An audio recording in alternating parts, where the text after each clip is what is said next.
ভয়াবহ অগ্নিকাণ্ডে 10টি গবাদি পশুর নির্মম মৃত্যু। চাঞ্চল্য চন্দ্রপুরে।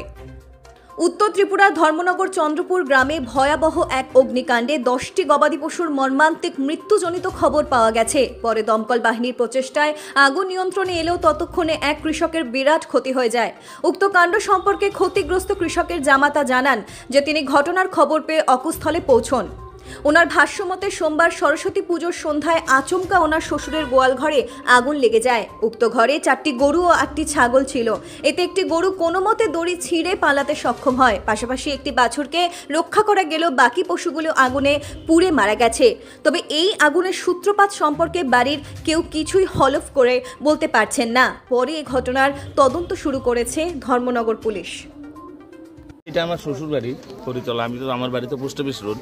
হঠাৎ করে আমার কাছে ফোন আইসে শালির এখান থেকে যে ঘরে আগুন লাগছে। তো দৌড়ে আইসে গেলাম যেখানে পরে হঠাৎ তারা আজকে সন্ধ্যাবেলা সন্ধ্যাবাতিও দিছে না, ঘরেই আসছিল দুজন দিদিমার নাতি।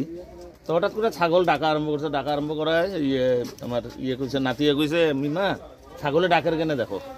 বাইরেছে বাইরে দেখে ঘরের চারিদিকে আগুন চলে। দেখে তো তাই পাগল হয়ে গেছে, তাই উঠে যেতে গেছে, কিন্তু তখন তার যাওয়া সম্ভব না বলে যে তারপরেও তাই গেছে গিয়া তাই মুখে টুকের মতো লাগছে, আগুনের হিট লাগছে। এখানে গরু আছিল 4টা, ছাগল আছিল 8টা। তো গরু একটা মনে রশি ভেঙে সিরা মনে বেরিয়ে গেছে, আর বাকি সবগুলো তো এখানে জ্বলে গেছে পুরো। এরপরে ফায়ার সার্ভিস আছে, তখন নিবাইছে, ফায়ার সার্ভিসে সব ঠিকঠাক দিয়ে করছে। আপনারা কি মনে করেন কি থেকে আগুনটা লাগছে? এখন তো এটা কোনো ধারণা করা যাইতেছে না কিছু। কারেন্টের থেকে তো এত তাড়াতাড়ি আগুন লাগার কথা না। বা তাই সন্ধ্যাবেলা ধন্যবাদ দিছে না যে ঘর কয়টা ছিল? এখানে 2টা ঘর আছিল, 8 বাই 10। এখানে কি কারেন্ট ছিল? 8 বাই, হ্যাঁ কারেন্ট ছিল, কারেন্ট দেওয়া ছিল এই ঘর থেকে।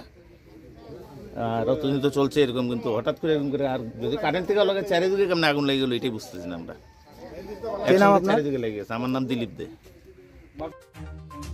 ব্যুরো রিপোর্ট জনতার বার্তা।